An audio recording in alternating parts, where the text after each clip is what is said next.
بسم اللہ الرحمن الرحیم۔ السلام علیکم۔ رمضان مبارک کے سلسلے میں منتخب قرآن مجید کے مقامات میں آج ہم سورہ الانفال کی آیت نمبر 5 سے آگے کی چند آیات کا مطالعہ کریں۔ یہ سورہ مبارکہ قرآن مجید کی سورتوں کے 7 گروپس میں سے دوسرے گروپ کی تیسری سورہ ہے۔ اس میں پہلی سورہ الانعام تھی، جس میں اللہ تعالیٰ نے اہل مکہ اور گرد و پیش کے لوگوں کو دعوت دی ایمان لانے کی قرآن مجید پر، اللہ کے پیغمبر صلی اللہ علیہ وسلم پر، اور ان کو کچھ خبردار کیا۔ اگلی سورہ سورہ الاعراف میں یہ خبردار کرنا زیادہ نمایاں ہو گیا۔ خبردار اصل میں ان کو اس بات پر کیا جا رہا تھا، انکار کرنے والوں کو، کہ اگر تم نے انکار کیا تو تم آخرت میں بھی سزا پاؤ گے، اور اس کا آغاز تمہید اسی دنیا میں ایک عذاب کی صورت میں تم دیکھو گے۔ اب سورہ الانفال جو مدنی سورہ ہے، اس میں اللہ تعالیٰ اپنا وہ پلان بتا رہے ہیں کہ جس طرح سے یہ عذاب نازل ہوگا۔ اللہ تعالیٰ نے اگرچہ کہ بہت سی پچھلی قوموں پر کہ جن کے پاس رسول آئے اپنا عذاب نازل فرمایا کسی آسمانی یا زمینی آفت کے ذریعے سے، مگر اس صورت میں یعنی نبی اکرم صلی اللہ علیہ وسلم کی قوم کی صورت میں اللہ نے، چونکہ آپ کے ماننے والے آپ کے ساتھ تعداد میں زیادہ تھے، انہی کی تلواروں کے ذریعے سے ان پر عذاب مسلط کرنے کا فیصلہ کیا۔ چنانچہ سورہ الانفال میں اس عذاب کا بیان شروع ہو جاتا ہے۔ ابھی اس کی تیاری بھی ہو رہی ہے، لیکن عذاب کا پہلا کوڑا غزوہ بدر میں اللہ کی طرف سے ان پر مسلط ہو گیا، جو ہم ان آیات میں بھی انشاءاللہ دیکھیں گے۔ اور اگلی سورہ سورہ توبہ مکمل طور پر اللہ کے عذاب کے بیان کی سورہ ہے۔ فرمایا اعوذ باللہ من الشیطان الرجیم، بسم اللہ الرحمن الرحیم۔ کما اخرجک ربک، جیسا کہ نکالا آپ کو آپ کے رب نے، من بیتک، آپ کے گھر سے، یعنی یہ نبی صلی اللہ علیہ وسلم سے خطاب کیا جا رہا ہے، بالحق، ایک مقصد کے لیے، یعنی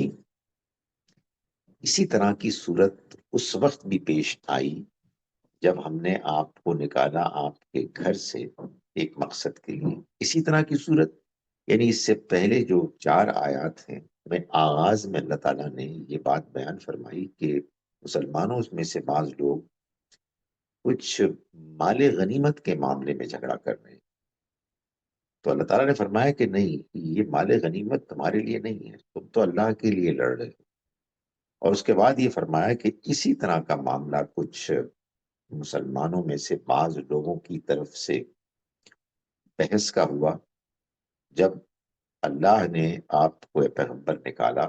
ایک مقصد کے لیے۔ یہ نکالنا اصل میں غزوہ بدر کے لیے تھا۔ فرمایا وَإِنَّ فَرِيقًا مِّنَ الْمُؤْمِنِينَ لَكَارِهُونَ، اور اہل ایمان میں سے ایک گروہ ایسا تھا کہ جس کو کہ یہ چیز، یہ فیصلہ ناگوار گزر رہا تھا، وہ جنگ کے لیے نہیں نکلنا چاہتے تھے۔ یجادلونک فی الحق، وہ آپ سے جھگڑ رہے تھے حق کے معاملے میں، بعدما تبینہ، باوجود اس کے بعد کے بات واضح ہو گئی تھی، یعنی یہ بات واضح ہو گئی تھی کہ اللہ اہل ایمان سے یہ چاہ رہا ہے کہ وہ کفار کا مقابلہ کر کے ان پر اللہ کا عذاب مسلط کرے، مگر بعض کمزور مسلمان اس معاملے میں اپنی کمزوری کی وجہ سے دلچسپی نہیں رکھتے تھے، وہ اس سے اپنے آپ کو دور رکھنا چاہتے تھے، ان کے لیے ناگوار چیز تھی۔ فرمایا کہ وہ آپ سے جھگڑ رہے تھے حق کے معاملے میں، اس کے بعد کہ واضح ہو گئی تھی حقیقت، کأنما یساقون الی الموت، ایسے کہ جیسے وہ موت کی طرف دھکیلے جا رہے ہیں، یعنی جیسے انسان موت کی طرف زبردستی بھیجا جا رہا ہو، وہم ینظرون، اور وہ اسے دیکھ رہے ہیں، ایسے ان کے اوپر ایک خوف طاری تھا، اور وہ اس بات سے پریشان ہو کر، گھبرا کر، وہ آپ سے جھگڑ رہے تھے کہ کسی طرح سے وہ اس مشکل سے بچ جائے۔ وَإِذْ يَعِدُكُمُ اللَّهُ إِحْدَى الطَّائِفَتَيْنِ، اور یاد کرو اس وقت کو کہ جب اللہ نے تم سے وعدہ کیا کہ دو گروہوں میں سے ایک گروہ تمہارا ہوگا، یعنی اللہ تعالیٰ نے مسلمانوں سے یہ وعدہ کیا کہ دو گروہ ہیں کفار کے، ان میں سے ایک اللہ نے طے کیا ہے کہ تمہیں حاصل ہوگا۔ یہ وعدہ معلوم ہوتا ہے کہ نبی اکرم صلی اللہ علیہ وسلم کو آپ کی رویا میں، خواب میں اللہ تعالیٰ نے دکھایا کہ ایک تمہیں ملے گا، اور اس کو کچھ غیر واضح رکھا، اور اس کی حکمت یہ تھی کہ اللہ تعالیٰ چاہتا تھا کہ نبی صلی اللہ علیہ وسلم یہ جانے کہ لوگوں کا میلان کس طرف ہے، وہ کیا سوچ رہے ہیں، ان کا جذبہ، ان کا حوصلہ کیسا ہے۔ وَتَوَدُّونَ أَنَّ غَيْرَ ذَاتِ الشَّوْكَةِ تَكُونُ لَكُمْ، اور اللہ تعالیٰ نے خاص ان کمزور مسلمانوں کو خطاب کر کے فرمایا کہ تم چاہتے تھے کہ وہ گروہ دونوں میں سے تم کو مل جائے کہ جو غیر مسلح، غیر شوکت ہے، یعنی وہ تجارتی قافلہ جو شام سے آ رہا تھا ابو سفیان کی قیادت میں، ایک قافلہ آ رہا تھا پورے لاؤ لشکر کے ساتھ مکے سے مدینہ منورہ پر حملہ آور ہونے کے لیے، اس لیے کہ وہ چاہتے تھے کہ یہ جو مسلمانوں کی بڑھتی ہوئی قوت ہے اس کو ختم کر دیا جائے، اپنی مذہبی نفرت اور دشمنی کی وجہ سے بھی، اور اس خدشے کی وجہ سے بھی کہ اگر یہ یہاں مضبوط ہو گئے تو پھر ان کے ان تجارتی قافلوں کی خیر نہیں کہ جو شام سے آتے ہیں، جو اصل میں ان کی معیشت کے لیے گویا کہ انتہائی ضروری۔ سو وہ حملہ آور ہونے کے لیے آئے، لیکن دوسری طرف سے دوسرا قافلہ بھی تھا، اور جب مسلمانوں کے سامنے یہ امکان رکھا کہ اللہ کی طرف سے دونوں گروہوں میں سے کسی ایک گروہ کے اوپر غلبہ یہ اللہ نے تمہارے لیے لکھ دیا، تو تم کمزور لوگوں نے، یعنی وہ چند تھے مگر مسلمانوں کے اندر موجود تھے، اور ان کی خواہش یہ تھی کہ جو غیر مسلح ہے، یعنی جو تجارتی قافلہ ہے، وہ ہے کہ جس کی طرف ہم بڑھیں۔ وَيُرِيدُ اللَّهُ أَن يُحِقَّ الْحَقَّ، اس کے برعکس اللہ کا فیصلہ یہ تھا کہ وہ حق کو حق کر کے دکھائے، بکلماتی، اپنے کلمات سے، یعنی حق کا بول بالا کرے، وَيَقْطَعَ دَابِرَ الْكَافِرِينَ، اور کافروں کی جڑ کاٹ دے۔ یہ اللہ کا فیصلہ تھا، یہ جو عذاب انکار کرنے والوں پر آنا تھا اس کی پہلی قسط وہ اللہ مکے والوں میں ان کے سرداروں کو ختم کر کے لوگوں کے سامنے پیش کر دے۔ سو یہ اللہ کا پلان تھا، لیکن کچھ کمزور مسلمان تھے جو اس کے لیے تیار نہیں تھے۔ الحق ویبطل الباطل ولو کرہ المجرمون۔ اللہ یہ چاہتا تھا کہ حق کو حق اور باطل کو باطل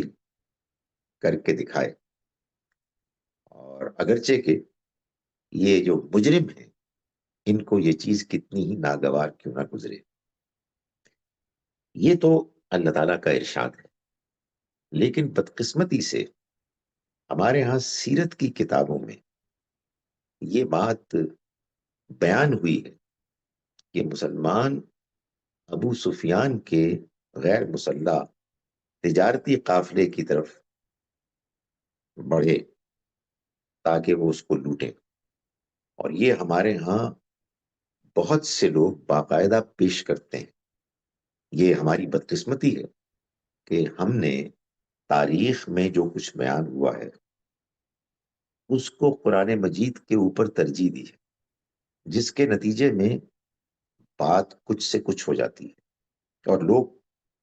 ظاہر ہے کہ جب کسی چیز کو دینی حقیقت سمجھتے ہیں تو پھر اس کی توجیحات بیان کرتے ہیں۔ سو ایسے بھی لوگ ہیں جو کہتے ہیں کہ دیکھو، یہ اللہ کے پیغمبر صلی اللہ علیہ وسلم نے مدینہ منورہ میں آ کر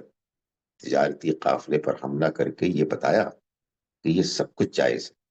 اور یہ ان کی معاشی ضرورت تھی کہ جس کو پورا کرنا تھا۔ وہ اس بات کو فراموش کر دیتے ہیں کہ اس کے بعد دنیا کو کیا پیغام دیا جا رہا ہے کہ اللہ کا دین، اللہ کے پیغمبر کیا یہ کام کرنے آئے ہیں؟ ہرگز نہیں۔ قرآن مجید یہ بات بالکل واضح کرتا ہے کہ ایسی کوئی چیز نہیں ہوئی۔ کچھ ہاں البتہ کمزور مسلمان تھے کہ جن کی یہ خواہش تھی کہ وہ اس قافلے کی طرف جائیں، مگر ان کے مقابلے میں ایک بڑی تعداد میں وہ ایمان میں مضبوط لوگ تھے جنہوں نے اپنی اپنی باری پہ گفتگو کی اور نبی صلی اللہ علیہ وسلم کو اس بات پر پوری طرح سے اعتماد دلایا کہ ہم آپ کے ساتھ ہیں، اور ہم وہ کام نہیں کریں گے کہ جو موسیٰ علیہ السلام کے ساتھیوں نے کیا، کہ انہوں نے کہا کہ اذهب انت وربک فقاتلا، آپ اور آپ کا رب جائیں اور لڑیں، انا ہاہنا لقاعدون، ہم تو یہیں بیٹھے، ہم آپ کے ساتھ ہر جگہ جائیں گے، اور جو قربانی بھی ضرورت پیش آئی جس کی، ہم اس کو پیش کریں گے۔ فرمایا کہ اذ تستغیثون ربکم فاستجاب لکم، یاد کرو اس وقت کو کہ جب تم فریاد کر رہے تھے اپنے رب سے، فاستجاب لکم، تو اس نے تمہاری فریاد سن لی، انی ممدکم بألف من الملائکۃ مردفین، کہ میں تمہاری مدد کروں گا 1000 فرشتوں کے ذریعے سے، وہ فرشتے کہ جو آتے رہیں گے مردفین، لگاتار۔ یعنی جب یہ بات واضح ہو گئی کہ اللہ کا منشا یہ ہے کہ یہ مسلمان جو 313 ہیں تعداد میں، اور ساز و سامان کے لحاظ سے بھی ان کے پاس بہت تھوڑا ہے، تھوڑی ان کے پاس تلواریں ہیں اور گھوڑے ہیں، اور دوسری جانب کیل کاٹے سے لیس مکے کا لشکر آ رہا ہے، تو مسلمانوں نے بھی اور خاص طور پر نبی اکرم صلی اللہ علیہ وسلم نے اللہ کے حضور میں فریاد کی کہ آپ ہی ہماری مدد کیجیے، تو اللہ نے اس فریاد کے جواب میں اس کو قبول کرتے ہوئے فرمایا کہ میں تمہاری مدد کروں گا، وہ اگر 1000 ہیں تو میرے 1000 فرشتے آئیں گے ان سے نمٹنے کے لیے،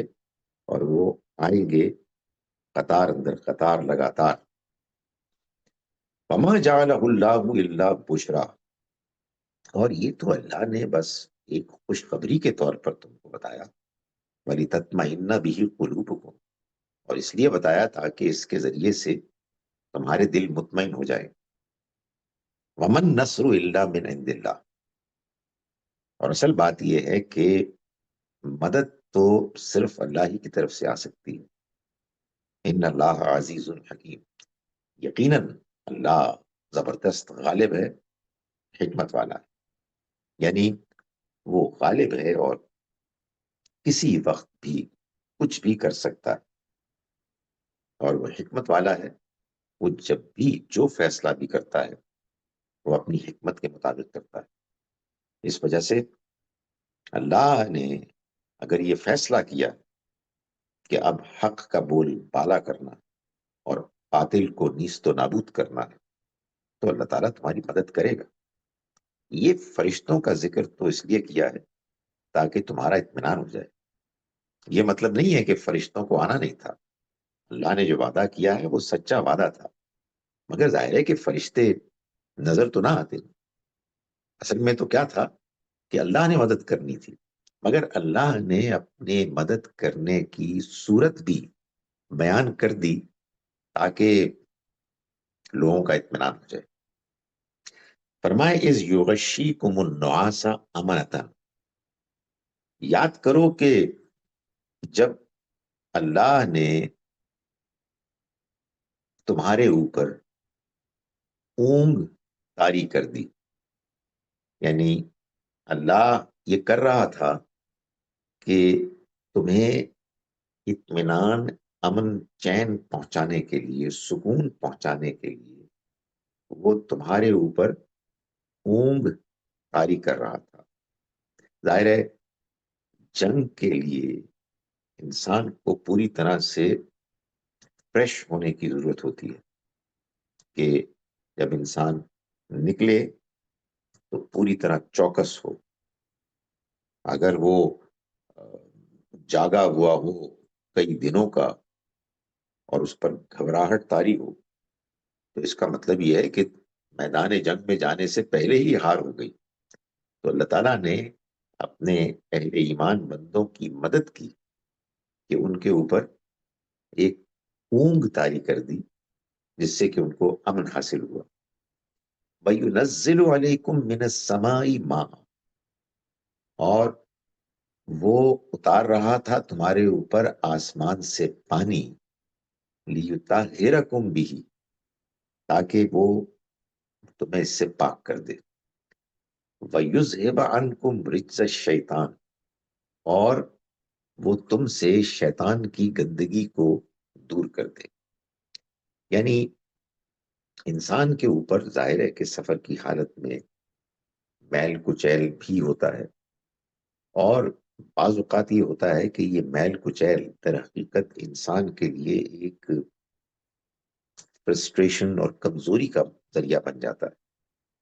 شیطان پھر اس کے ساتھ اپنی وسوسہ اندازی میں کرتا ہے جس سے کہ وہ انسان کو پریشان کرتا ہے۔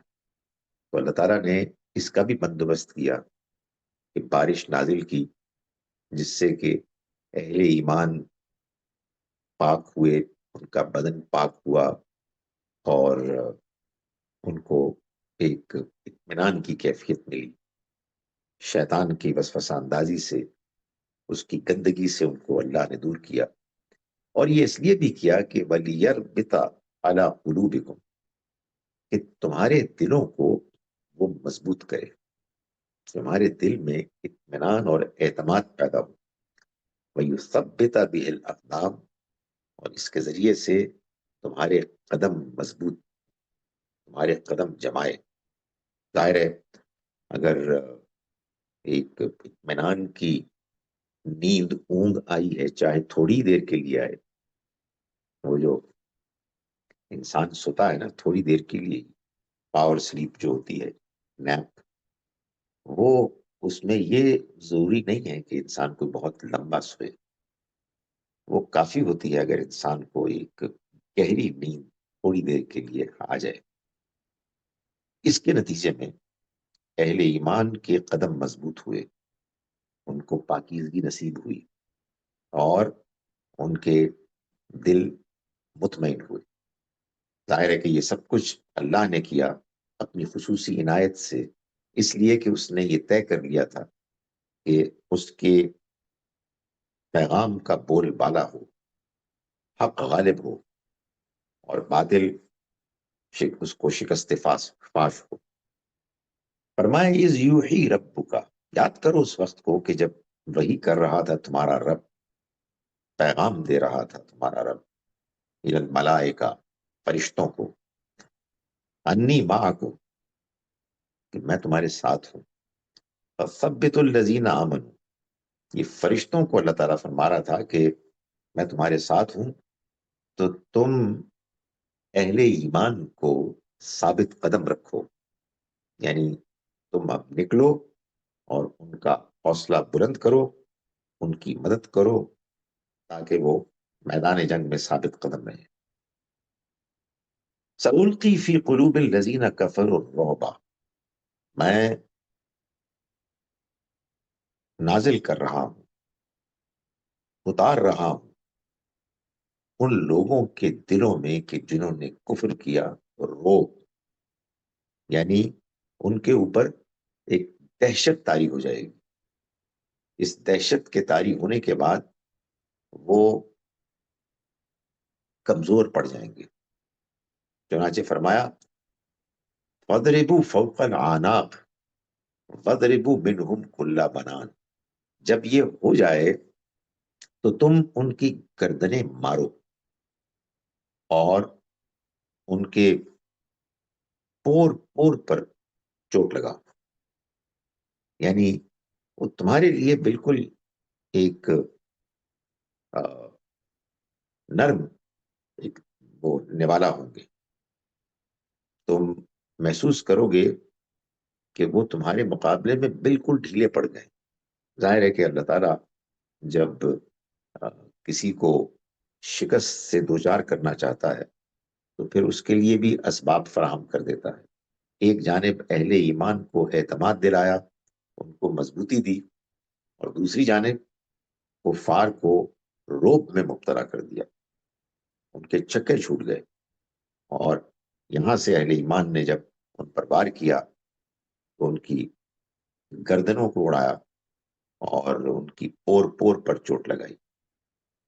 فرمایا ذالک بانہم شاقوا اللہ ورسولہ، یہ جو اللہ تعالیٰ نے کیا یہ اس لیے کہ جو دشمنی کرے گا اللہ اور اس کے رسول کے ساتھ، سو فمن یشاق ذالک بانہم، یہ اس لیے کیا کہ انہوں نے اللہ اور اس کے رسول کے ساتھ دشمنی کی، دشمنی کے جذبے کے ساتھ وہ آگے بڑھے۔ وَمَن يُشَاقِقِ اللَّهَ وَرَسُولَهُ، اور یہ جان لو کہ جو اللہ اور اس کے رسول کے ساتھ دشمنی کرے گا فَإِنَّ اللَّهَ شَدِيدُ الْعِقَابِ، تو اللہ سخت سزا دینے والا ہے، یعنی پھر اللہ تعالیٰ ایسے لوگوں کو دنیا ہی میں عذاب سے دوچار کرتا ہے، جیسا کہ پچھلے رسولوں کے انکار کرنے والوں کے ساتھ کیا۔ ذالکم فذوقوہ وان للکافرین عذاب النار، یہ ہے تمہاری سزا، سو اسے تو تم چکھو اور جان لو کہ یہ ان للکافرین عذاب النار، کافروں کے لیے تو آگ کا عذاب، یعنی مطلب یہ ہے کہ یہ جو کچھ بھی تم دیکھ رہے ہو، یہ جس تجربے سے تم گزر رہے ہو، یہ ایک تمہید ہے، اس کے بعد اصل تو قیامت کے دن اور اس کے بعد مزید سخت عذاب ہوگا، یہ تو ابھی ایک ابتدائی سزا ہے تمہارے لیے۔ فرمایا کہ یا ایھا الذین آمنوا، ایمان والو، اذا لقیتم الذین کفروا، جب تم ان لوگوں سے ملو، تمہارا سامنا ہو جنہوں نے انکار کیا، زحفاً یعنی لشکر کشی کے ساتھ، فلا تولوہم الادبار، تو تم پیٹھ نہ دکھانا، ومن یولہم، اور جس نے پیٹھ دکھائی ان کو، یعنی میدان جنگ چھوڑ کر بھاگ گیا، یومئذ، اس دن، دبرہ، اپنی پیٹھ، الا متحرفا لقتال، سوائے اس کے کہ وہ جنگ کے لیے اس نے اپنا پینترا بدلا اور وہ کسی لشکر کی طرف اپنے جنگی کسی ترکیب کے لیے کسی مینوورنگ میں اس نے کوئی ایسی چیز کی تو یہ ایک اور بات ہے. او متحیزا الی فیۃ، یا یہ کہ وہ آگے تھا کوئی دستہ اور وہ پیچھے اپنے لشکر کے ساتھ شامل ہوا. اس میں ظاہر ہے پیچھے آنا پڑے گا، اس میں کوئی حرج نہیں، نہ اس میں حرج ہے کہ آپ کسی جنگی تدبیر کے لیے ایسا کریں. لیکن اس کے علاوہ اگر کسی نے منہ موڑا فقط باء بغضب من اللہ، تو وہ اللہ کے غضب کو لے کر لوٹا. ومأواہ جہنم، اور اس کا ٹھکانہ جہنم ہوگا. وبئس المصیر، اور وہ بہت بری لوٹنے کی جگہ ہوگی. معلوم یہ ہوتا ہے کہ جب آپ اللہ کے لشکر کا حصہ بن جائیں اور آپ دشمن سے لڑیں جیسا کہ صحابہ کرام لڑے تھے، اس کے بعد میدان چھوڑ کر بھاگنا، یہ در حقیقت اللہ کے پیغام کو چھوڑنا. اللہ کی مدد موجود ہے، اس کا وعدہ کیا گیا ہے، اور آدمی پیٹ دکھا کے بھاگ جائے. فرمایا کہ یہ دیکھو، یہ سب کچھ جو اللہ تعالیٰ فرما رہا ہے، یہ اس لیے فرما رہا ہے کہ تم کو معلوم ہونا چاہیے. فلم تقتلو، یہ جو جنگ میں قتل کیا تم نے، تو تم نے قتل نہیں کیا. ولکن اللہ قتل، بلکہ اللہ نے قتل کیا. یعنی یہ جنگ اصل میں اللہ لڑ رہا تھا اپنے فرشتوں کے ساتھ. تم کو تو اس نے یہ شرف بخشا تھا کہ تم اللہ کے سپاہی بن کے آگے کھڑے ہو. فرمایا کہ وما رمیتا اذ رمیتا، اور آپ نے اے پیغمبر ان پر کنکر نہیں پھینکے جب آپ نے کنکر پھینکے. ولکن اللہ رما، بلکہ اللہ نے وہ کنکر پھینکے. یعنی نبی صلی اللہ علیہ وسلم نے چند کنکر اٹھا کے کفار کی طرف شاہد الوجوہ فرما کے، ایک وہ لعنت کا کلمہ ہوا کرتا تھا، اس کو بیان کیا، اور وہ ایک طوفان بن گیا. اس کے بعد ان کو اپنے آپ کو سنبھالنا مشکل ہو گیا. پھر مسلمانوں نے حملہ کیا. تو یہ سب کچھ اللہ نے کیا.